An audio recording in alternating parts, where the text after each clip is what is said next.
name, amen. Amen. Hey, thank you, Ellie. Good morning, Summit Church. Great to see all of you here this morning. I want to, Ellie, I appreciate you talking about the family gathering, and just want to maybe echo some of those same sentiments. We have such a fun time whenever we do these family gatherings. We only do them once or twice a year. But I would also say for some of you, if you consider the Summit Church your church home, or you're somebody who's maybe exploring churches, or you're thinking about making the Summit your church home, we'd love to have you be there also. It's just a really great time to get insight into who we are as a church and what it means to belong here. And so at 4 o'clock tonight, we're going to have a great time. Would love for you to prioritize being there. I know it's a beautiful day. I know there's so many other things you could be doing, but we love prioritizing these. So join us if you can, 4 o'clock. We're going to have a good time this evening. Now, I'm going to start this morning with a few headlines. Last October, New York City Mayor Eric Adams was indicted on bribery and fraud charges, accused of trading political favors for luxury perks. Last month, February, Richard White, founder of WiseTech, perhaps one of the largest logistics company in the world, faced allegations of exchanging business advice for sexual favors, sending his company into a $9 billion with a B, dollar free fall in the course of 1 week. And then just last week, Kroger's CEO, Rodney McMullen, resigned after violating his own company's ethic policy. Now, if you're like most people, you hear those headlines, and what do? You just keep scrolling, right? It's no surprise, no big deal. It's nothing new. This isn't shocking anymore. It's what? It's expected.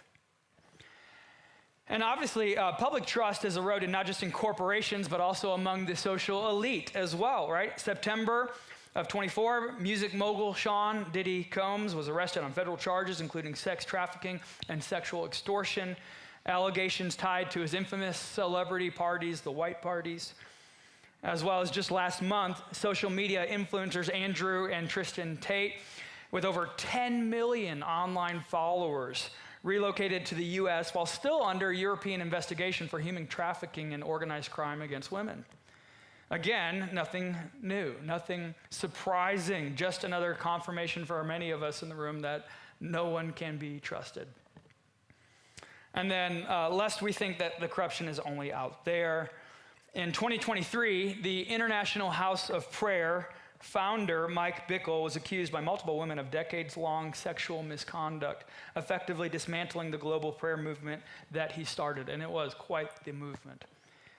And in 2022, an independent report revealed that the Southern Baptist Convention, which we actually belong to, had systematically covered up abuse for decades, over 700 victims, nearly 400 perpetrators, and a deep betrayal of trust by its members. Day after day, stories like this just keep coming. And without even realizing it, we've all become desensitized. We are conditioned in a lot of ways to expect failure from our leaders. We are skeptical of institutions, and we are cynical towards nearly every form of authority that we encounter. So what do you do with that? When you live in a world where trust in leadership feels nearly impossible, I mean, all of us have seen enough failures, we've seen enough scandals, we've seen enough abuses of power to instinctively just put up our guard, and usually for good reason. Because if history has taught us anything, it's that not everyone in a position of authority has your best interest in mind. Some are in it for themselves, some will abandon you when things get hard, and some are just outright dangerous. Now, that is exactly the world that Jesus is speaking into right here in John chapter 10, when he calls himself the Good Shepherd. Right? He wasn't naive about abusive leaders. They were just as prevalent then as they are now, and he did not ignore the damage that they inflicted. In fact, Jesus was very committed to exposing them. He warned very clearly, even in this chapter, about thieves and robbers, hired hands who cared nothing about sheep. So if you've ever felt hesitant to trust leadership, particularly religious leadership, you might be closer to Jesus' perspective than you realize. I mean, this is actually a really fascinating thing about John chapter 10, the passage that we're going to look at this morning. Jesus, he doesn't just call out corrupt leaders. He's going to confront them in a lot of ways. He's going to expose their harm. He's going to name their failures. He's going to refuse to let them go unchecked. While at the same time, and this is what makes Jesus so good, he doesn't leave us in our skepticism. Instead, he's going to speak into one of the deepest longings within all of us for leadership that isn't self-serving, for authority that truly cares, for a shepherd who will not abandon the sheep.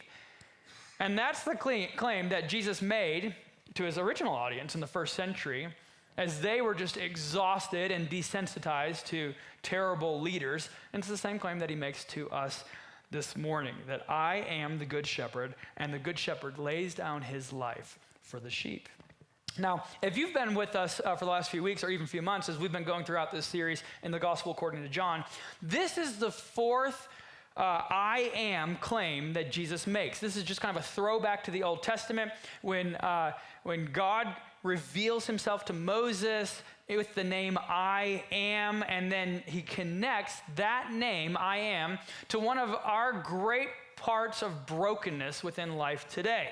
7 different times, Jesus will take that name, I am, for himself, and then do that very same thing, connecting his name to points of brokenness. So, for example, he says, to those who are hungry, Jesus says, I am the bread of life. To those who feel like they're in darkness, he says, I am the light of the world. To those in need of shelter, he says, I am the door. And to those who are feeling the sting of death, he says, I am the resurrection and the life. Now, today, what we're looking at here in John 10 is maybe one of the most famous I am statements that Jesus makes, and it's for those who feel isolated or abandoned or alone. Again, he says in verse 11, I am the good shepherd. The good shepherd lays down his life for the sheep. He who is a hired hand and not a shepherd, who does not own the sheep, sees the wolf coming and leaves the sheep and flees, and the wolf snatches them and scatters them. He flees because he's a hired hand and cares nothing for the sheep. But I am the good shepherd. I know my own, and my own know me. Now, what's helpful to understand as we start this today is that these verses really are just kind of a continuation of a conversation that Jesus was having with the religious leaders of the day, the Pharisees, about his true identity as the Son of God and how salvation or eternal, everlasting life only comes through believing in him. What Jesus is doing here, though, in chapter 10, it's really just kind of adding fuel to the fire. It's raising the temperature of a pretty heated argument. And we're not going to spend a whole lot of time in the early verses, but what I want you to see is that Jesus is just contrasting his personal leadership against the leadership of the religious leaders, the Pharisees. Now, you have to remember, this conversation is just coming off the heels of Jesus healing a blind man that the Pharisees despised. It was also right after Jesus had forgiven an adulterous woman that the Pharisees were ready to stone. And it is to these same leaders that Jesus effectively says, the true shepherd sees value where others only see junk. In fact, in a lot of ways, Jesus, in this passage, he's kind of riffing off of a very, very famous Old Testament passage. It's Ezekiel 34, where God condemns the worthless shepherds of Israel for failing to do their duty. You can go read that later. It's a very fascinating passage, Ezekiel 34. But basically, God comes in and just says, y'all are corrupt. You are terrible, terrible leaders. You're terrible shepherds. You don't love the sheep. You're using the sheep. You don't feed the sheep. You're just using them to feed you. You're not protecting them. You're taking advantage of them. And as soon as they begin to inconvenience your life in any way, you leave. And God reserves some of his harshest words for these leaders. He says, you are worthless. You're worthless. Now, sadly, I think it's probably important for us to recognize, as we did earlier, that description would still apply to many Christian leaders even today. And I know some of you, even personally, you have suffered under that kind of leadership. You have maybe seen the worst or experienced the worst of churches and church leaders and endured very, very painful seasons as a result. And I realize, maybe even for some of you right now, taking the step to come to a place like this today is not an easy one. I recognize that. We don't take that lightly. What I hope, though, that you'll see today as we look at John chapter 10 is that Jesus' leadership, Jesus himself, he is so different from those other types of shepherds. In fact, that's what we're going to look today. My goal is to answer two questions. First, what does it mean that Jesus is the good shepherd? Like, what does that actually mean for us? And then secondly, how does that change the way that we relate to God? How does that impact you, even practically? Now, before I unpack those two questions, I just want to be clear, since we're talking a lot about authority today, Jesus does claim to be our authority. Not just an authority, but he actually claims to be the greatest authority in all of the world, over all things. He never minces words about this. And obviously, that's not something that maybe the secular culture around us is very thrilled about. It's the same in the first century. You know, it's no different in the original context as it is today. They were not thrilled about him claiming to be authority over all things. Obviously, there's a desire for many people today to make Jesus more into a moral model that we aspire to be, or a life coach, or like the ultimate TikTok religious influencer, right? He offers some good insight. He's kind of helpful. There's some things that we can learn from him. But listen, this is really helpful for us, maybe important for you to hear this morning. The core confession of Christianity is not that Jesus is helpful or insightful, okay? The core confession of Christianity is not that Jesus is helpful or insightful. It's that he is Lord. And if Jesus is Lord, that's going to wildly transform everything about the way that we think of him and the way that we live as a result. Some of you maybe have never thought of Jesus that way. Maybe you've thought about Jesus as a good example, maybe an interesting historical figure to learn from. But if Jesus is Lord, that's the main message of the gospel, that means that he actually carries ultimate authority over the entirety of our lives. So yes, Jesus is an authority. Also, though, Jesus' authority is very different from almost every other expression of authority that we tend to experience, particularly in real life today, especially any form of toxic, abusive, self-serving authority that some of you have encountered in your own life. And he explains this is how we actually know that he is the true shepherd. So first question this morning, what does it mean that Jesus is a shepherd? Well, when he says, I am the good shepherd, first of all, what he's saying is, I know the sheep. I know the sheep. He says in verse 14, look at that. He says, I'm the good shepherd. I know my own, and my own know me, just as the Father knows me, and I know the Father. Now, what's the picture here? You got to understand the picture if you're going to get the point. The picture is that shepherds know their sheep in a way that would shock the outside world.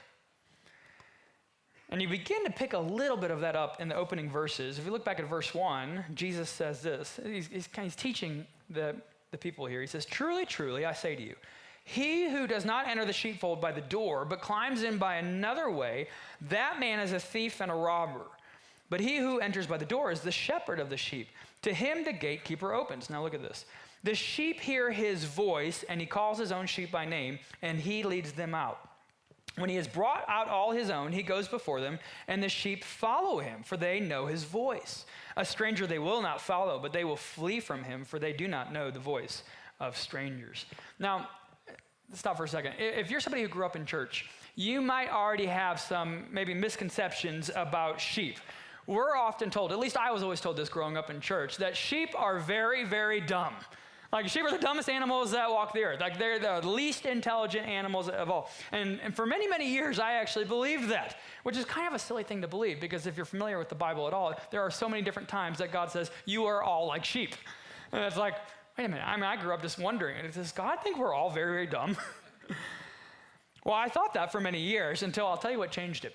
When I was in seminary, I had a professor who was not only taught New Testament Greek, but on the side, he had a working farm, like a legit working farm, not like an urban garden that many of you might have, but the real deal, like barns, animals, crops, all of that. And one day, our professor actually invited us out to do a day at the farm. And so you can just imagine the scene. It was pretty comical. A bunch of seminary students who went out to the country to go visit this farm. And he wanted to give us a tour of his property. So he starts touring us around all of the different pastures. We go to the cattle pasture, we go to the horse pasture, we go to the goat pasture, and then eventually he lands in the sheep pasture.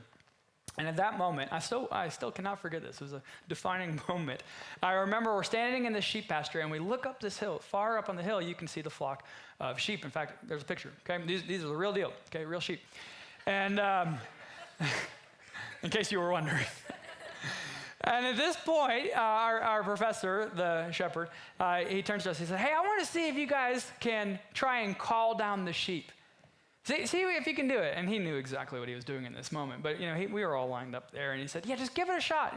Just yell down. Yell at them and see if they'll come down." And so one by one, we just start going down the row, and we all give it our best.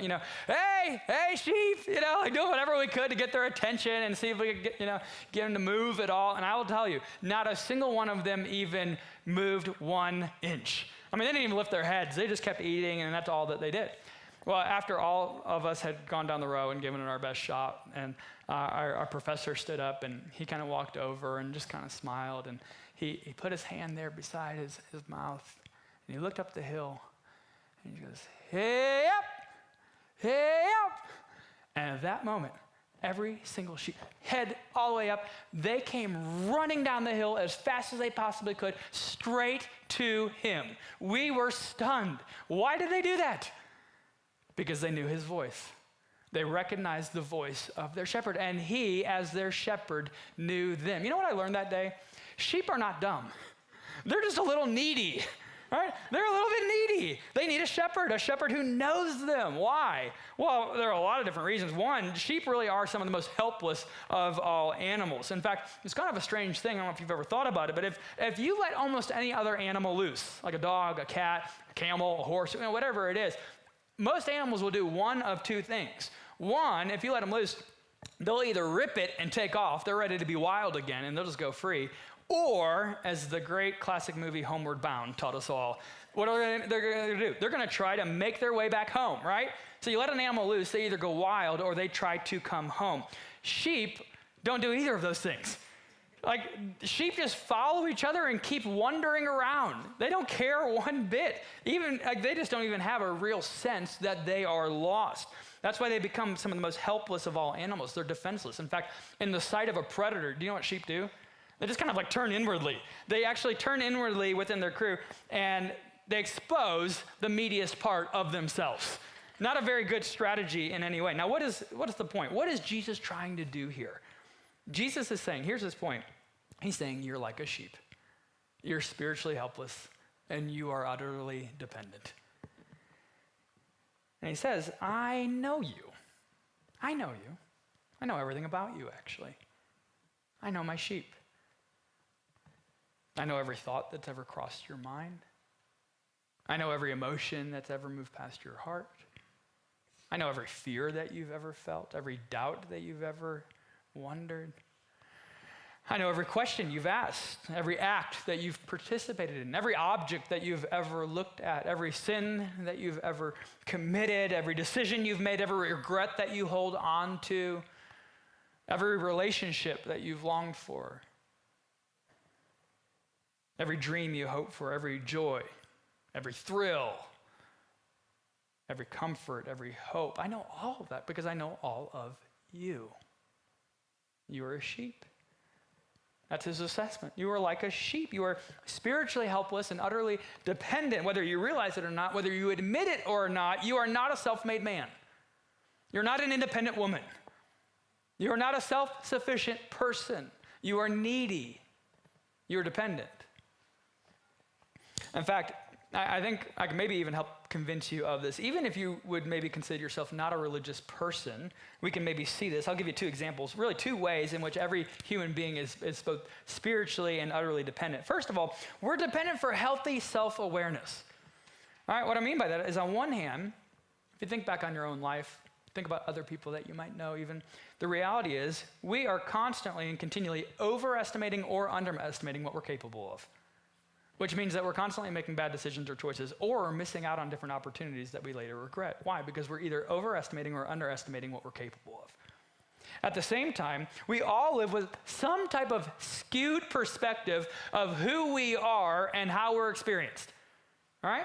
Now, the sneaky thing about this is a lot of us think that we're very self-aware. In fact, you might even meet people who tell you, I am a very self-aware person. And I'll tell you, the person that you meet that says I'm a very self-aware person is usually the person who's the least self-aware. That just tends to be how it works. Now, maybe the best way for me to illustrate this is this. When you look back on yourself, say 10 years ago, think about your past self 10 years ago. Where were you? What were you like? Where were you living? What were you doing? If we're honest, right, your present self, looking back on your past self 10 years ago, thinks what? Wow, what a moron, right? Like, what a goofy, immature, insecure, confused individual, right? Your present self looks back on your past self and says, boy, there was a lot I didn't know. There was a lot I didn't understand. You know, I did all kinds of goofy things. I was so naive. I was so silly. I did this and I did that. If only I knew then what I know now. How many of you have ever been there before? So your present self always thinks about your past self as a little immature, a little naive, maybe even a moron. Well, here's the problem. You know what the problem is, right? The problem is that our future self will always think about our present self in the exact same way. We never really outgrow that, do we? It's like, wow, what a naive, immature, insecure, confused individual. 10 years from now, you're going to look back, most likely, and you'll say, boy, there was a lot I didn't know. There was a lot I did not understand. I was so naive. I was so silly. I did this and I did that. If only I knew then what I know now. You know what that means, of course? And this is exactly what Jesus is getting at here. He's saying you're always kind of a little immature. You're kind of always a little bit immature, and here's the news flash. You don't usually realize it. You always think you've outgrown it. You always are living under the assumption that you've arrived and you're no longer immature, you're no longer needy. Instead of being able to show a little bit of humility and turn to our all-knowing shepherd in every stage of life, he's saying, no. You always are kind of living under the assumption that I've arrived. I've outgrown that neediness. And that is the essence of our sheepness. I actually read one account from a legitimate shepherd that said the thing that's so awful about sheep is not only do they get lost, but when you show up, they're not like that puppy, that lost puppy that just comes running into wide open arms.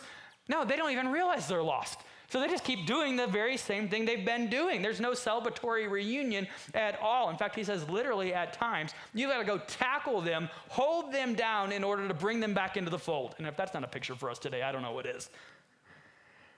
See, being sheep means we're not only needy and helpless, but it means that we are often living under the delusion that we're not, that we've arrived, that we're self-sufficient individuals. And that's maybe the depth of our sheepness, to properly assess ourselves, to actually be aware, self-aware of who we are and how we're experienced by others. We always need somebody to help us, somebody from the outside. Or else we just continue to make the wrong decisions and bad choices, and we will continue to fabricate that false self because we live under the delusion that we're okay. We're fine. It's fine. We're all fine. I mean, that's what you thought when you were 15 years old and you looked back at the 12-year-old version of yourself, right? You're like, now I've arrived. Boy, I'm ready for the world now. That 12-year-old version of me was an idiot. And then you became 20 and you looked back on your 15-year-old self. Oh, yeah, I wasn't ready. I was a little immature. So experience tells us we're always a little immature, and we always think we're just getting over it. We always think we've outgrown it. It's only by understanding, no, we actually are utterly dependent, and we don't know that. We don't often see that. That's actually what leads to our dependency. But then secondly, I'll give you another example of this. Not only are we so utterly dependent spiritually that we miss out on our greatest need and understanding that, but we're also so dependent when it comes to our actual self-image, self-love, self-appreciation. And again, you guys probably know this. One of the most popular myths at play in our culture today is that the idea that the only love, the only validation that you need in your life is your own.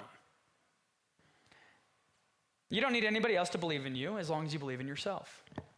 Don't worry about what other people think. Who cares what other people think? You don't need to worry about that. As long as you believe in you, as long as you love you, then you'll be just fine. It reminds me of the Barbie movie from just a few years ago. The main moral of that movie, if you saw it, was you just got to learn that whoever you are or whatever you are enough, right? And if you keep believing, you'll have all the Kenergy that you need to do well in this world. And listen, I think it's important not to live or die by other people's opinions, but let's be honest for just a moment. Think about this. I mean, does that really match with your reality? That all you need is to be able to love yourself. I mean, imagine for just a moment, imagine there was a musician who quit his day job in order to make it big. And he starts performing publicly, but everywhere he goes, the sentiment is exactly the same. You stink. Like, you're no good at this. You're a terrible musician and nobody wants to listen to you. Now, if that guy says, well, you know, it doesn't really matter what you think because I know in my heart that I am a great musician. Now, for a moment, you might admire his self-confidence, right?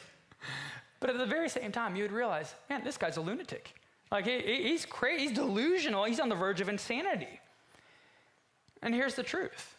You cannot fully validate yourself. No offense to Ken and Barbie, but we yearn for a validation that comes from outside of us, right? From somebody that we care about, somebody whose opinion legitimately matters to us. In the words of Tim Keller, we cannot bless ourselves, right? It doesn't matter how many times you tell yourself, I'm so beautiful, I'm so beautiful. You need somebody from outside of you to actually tell you that. You need somebody from outside of you to tell you that you are a great musician, that you're doing a great job. Or the words that we all so deeply long for, I am so proud of you. Right, you can tell that to yourself. I guess it's maybe not a bad habit, but that doesn't even come close to comparing to hearing that from a legitimate voice, particularly a voice of authority, a voice from outside of you. Which is kind of the heart of the dilemma, right? Because if we can't fully give that kind of validation to ourselves, and if other people, particularly today, people in authority, are not dependable sources, well, then where do we find it? Where do you find the type of validation that your soul longs for? We all tend to go somewhere for that, don't we? We're all, whether you realize it or not, whether you admit it or not, we're seeking validation. And we all turn to different sources for that. I mean, some of you, it might be, you know, if I could just work for that company, if I could just get that job title, if I could just make this amount of money, then I'll feel really validated. You know, you probably wouldn't use those words, right? And you might not even say it out loud, but subtly, below the surface, in the depth, that's what you're seeking. That's what you're looking for, is some form of validation. And then what happens? You get that job, you get the title, you make that amount of money, whatever amount of money that is. And yet still, you don't feel validated. You don't feel like you've actually arrived. Why? Because that job, that title, that amount of money is never capable of doing that. Sometimes that happens in relationships, right? You know, if only I could have a boyfriend. If only anybody, I don't even really care who it is. If I just find that person, then I'll feel validated. Again, not using those words, but you'll feel that. Anybody. And sometimes it's like if I could just get that person or marry that person, and then you marry the person, and then you find yourself weeks later, months later, years later, I don't feel what I thought I was going to feel.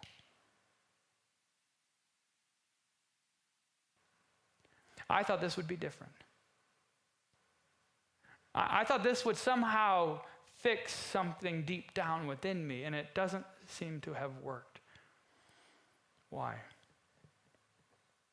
Because the natural bent of the human heart, the natural propensity for every single one of us is to seek out different sources of validation, whether it's a job, whether it's a career, whether it's money, whether it's a person. We all look to something to validate the deepest parts of who we are.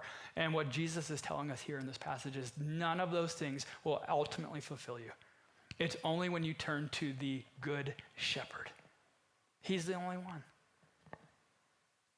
He is the shepherd who can bless you and name you, and he does. He says, I am the good shepherd who can validate you because I know you. I call you out by name.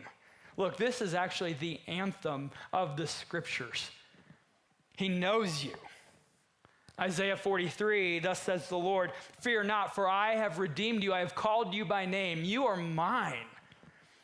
Or David in Psalm 139 famously says, you have searched me, Lord, and you know me. You know when I sit and when I rise. You perceive my thoughts from afar. You discern my going out and my lying down. You are familiar with all of my ways. Look at that. Before a word is on my tongue, you, Lord, know it completely. You hem me in behind and before, and you lay your hand upon me. For you created it in my inmost being. You knit me together in my mother's womb. I praise you because I am fearfully and wonderfully made.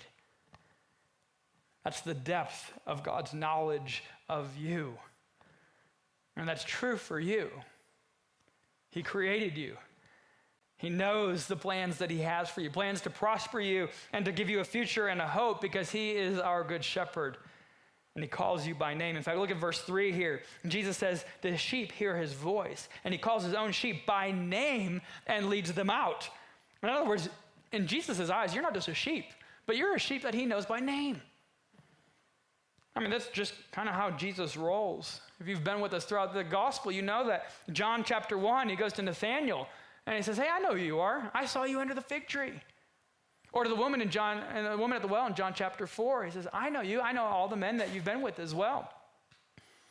And then Jesus comes to you, and he comes to me, and he says, I have seen everything. I've seen you at your best and your brightest. And I've seen you at your worst. I've seen every stupid move, and I've heard every stupid word. I've seen how insecure you really are underneath all of the ego and pretending. I know how much of a needy, dependent, helpless sheep that you are, because I know you. You're my sheep, and I am the shepherd. Actually, you know what I love about this passage is that Jesus does not just say, I am a shepherd.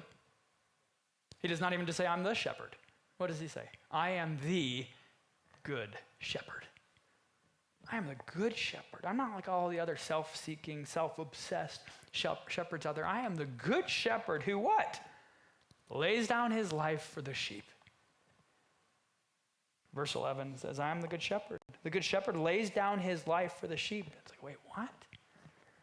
He who is a hired hand and not a shepherd, who does not own the sheep, sees the wolf coming and leaves the sheep and flees. And the wolf snatches them and scatters them. He flees because he is a hired hand and cares nothing for the sheep. See, being a sheep is kind of good news and bad news, right? You know, it's on one hand, sheep are the most helpless of all animals. At the same time, they're also some of the most valuable animals. I mean, that's the reason why it's not unusual for the shepherd to leave the 99 to go after the one. Right? That's the reason why we have all these robbers and thieves and hired hand. You know why? Because every sheep, almost every single part of the sheep was valuable. You know, you had the wool that was grown, you had the hide that was used, you had the meat that was eaten, pound for pound, the most valuable animal that was there. Every single part of the sheep was valuable. The shepherds obviously did not have any money in the bank, right? The sheep were their treasure. That's where their wealth was. The sheep were incredibly valuable to the shepherd. And so here's what Jesus is very simply doing. He's contrasting himself to the hired hand. You see that? He says the hired hands are only in it for the money. You know, as soon as it gets tough, they get going, they leave. But not me, he says. I mean, actually, Jesus, he goes way beyond the image here. Because listen, as much as you love your sheep, is what Jesus is saying, is as close as you could get to an animal. Some of you know what this is like. You own a pet. And you know, as close as you could get to that pet, there's always a limit, right? In fact, guys, I never thought I would ever say this, but I own a dog now. And if you know me, you know, for years and years and years, I would say, never, ever would I ever own a dog. And then a few weeks ago, I turned 40 years old, and I think I just completely caved. And I decided that's my birthday gift to the rest of the family. And we got a dog. In fact, I brought a picture of the dog. Look at that dog. That's Honey. And oh my goodness, I love that dog.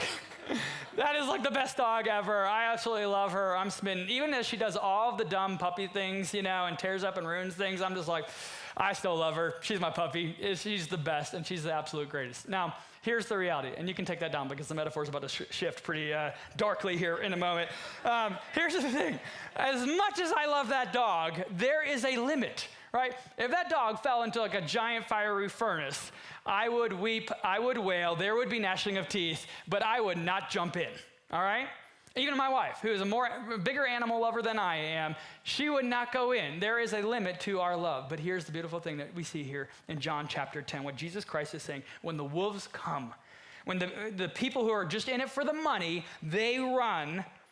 But look what Jesus does. He says, I love my sheep so much that when the wolves come, I will actually become a lamb myself.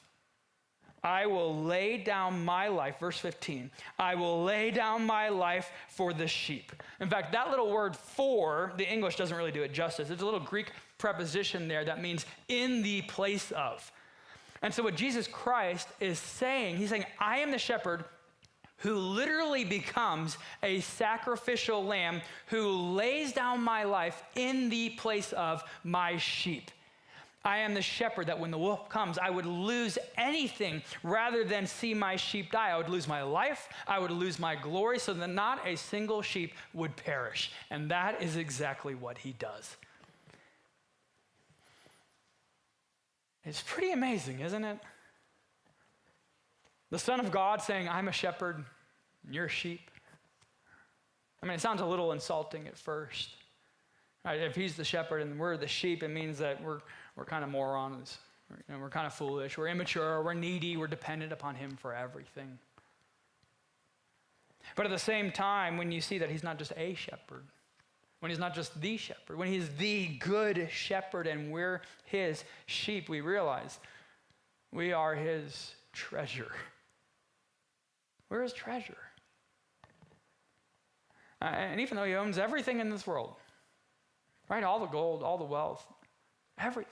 The universe itself. I mean, he literally holds the universe in his hand. He sustains this entire world by his word. He governs all things without thought. And yet he says, I have bound my heart up in you. Do you realize the reason why Jesus calls himself the Good Shepherd is because he wants a personal relationship with you. Some of you, maybe perhaps that's news to you. If you're somebody who's been exploring Christianity and curious about Jesus and you're asking questions and maybe just the recognition today that Jesus himself desires to have a personal relationship with you, that he wants to be known and he wants to know you. That God is not just some distant deity. He's somebody that actually loves you, cares for you, he wants to be with you.